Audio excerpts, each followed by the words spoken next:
बिस्मिल्लाहिर्रहमानिर्रहीम। अस्सलामु अलैकुम वरहमतुल्लाहि वबरकातुहू। उम्मीद करती हूँ कि तमाम देखने वाले खैर वाफ़ियत से होंगे, अल्लाह ताला की रहमतों के साए में होंगे। उम्मीद है कि तमाम देखने वालों का रमज़ानुल मुबारक का ये आखिरी अशरा इबादतों और सआदतों भरा गुज़र रहा होगा। मेरा उन्वान अहादीस नबी सल्लल्लाहु अलैहि वआलिहि वसल्लम मौजू चल रहा था ज़कात का बयान, जिसका हवाला बुखारी शरीफ की किताब। तो आज की हदीस है कि सहाबी खालिद बिन असलम बयान करते हैं कि हम एक मर्तबा हज़रत अब्दुल्ला बिन अमर के हमरा कहीं जा रहे थे कि रास्ते में एक आराबी ने उनसे सवाल किया कि मुझे अल्लाह ताला के उस फरमान के मुतालिक कुछ तफसीर बताइए कि जिसमें कुछ लोग सोना और चांदी का ख़जाना जमा करके रखते हैं। तो इस पर हज़रत अब्दुल्ला बिन अमर ने फरमाया कि जो लोग अपने पास सोने और चांदी का माल जमा करके रखते हैं और उसमें से ज़कात नहीं देते, यानी अल्लाह की राह में ख़र्च नहीं करते, तो उसके लिए आखिरत में ख़राबी है।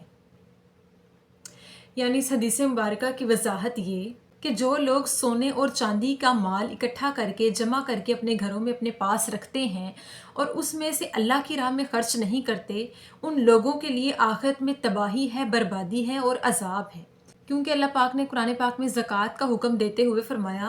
कि किसी भी किस्म का माल जिसके पास मौजूद हो और उस माल को एक साल से ऊपर गुजर चुका हो, यानी जिस शख्स के पास अपनी ज़रूरत के अलावा कोई माल पड़ा हुआ हो, ख्वाह वो जानवर हो, पैसा हो या सोना चांदी हो या किसी भी किस्म का कोई ख़जाना हो, ख्वाह वो नए बर्तन हो या नए कपड़े हो या किसी भी किस्म का कोई माल या ज़रूरत की चीज़ हो जो कि उसकी ज़रूरत के अलावा उसके पास वाफिर मिकदार में मौजूद हो, हर उस चीज़ के ऊपर ज़कात लाजिम आती है।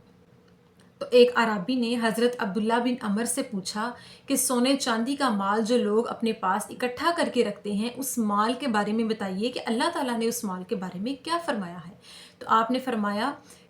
कि जो लोग माल जमा करके रखते हैं वो ख़जाना है, और वो जिस ख़जाने में से ज़कात अदा करते हैं, यानी अल्लाह के नाम पे ख़र्च करते हैं और अपनी इबादत का हक़ अदा करते हैं, ज़कात का अरकान अदा करते हैं, तो उनका माल पाक हो जाता है और आखिरत में उनके लिए अजर अज़ीम है। और जो लोग इस चीज़ का हक़ अदा नहीं करते, यहाँ तक कि उनके घरों में और उनके पास तो हर किस्म की चीज़ वाफिर मिकदार में अपनी ज़रूरत के अलावा मौजूद हो, मालो मता मौजूद हो, ख़जाना, पैसा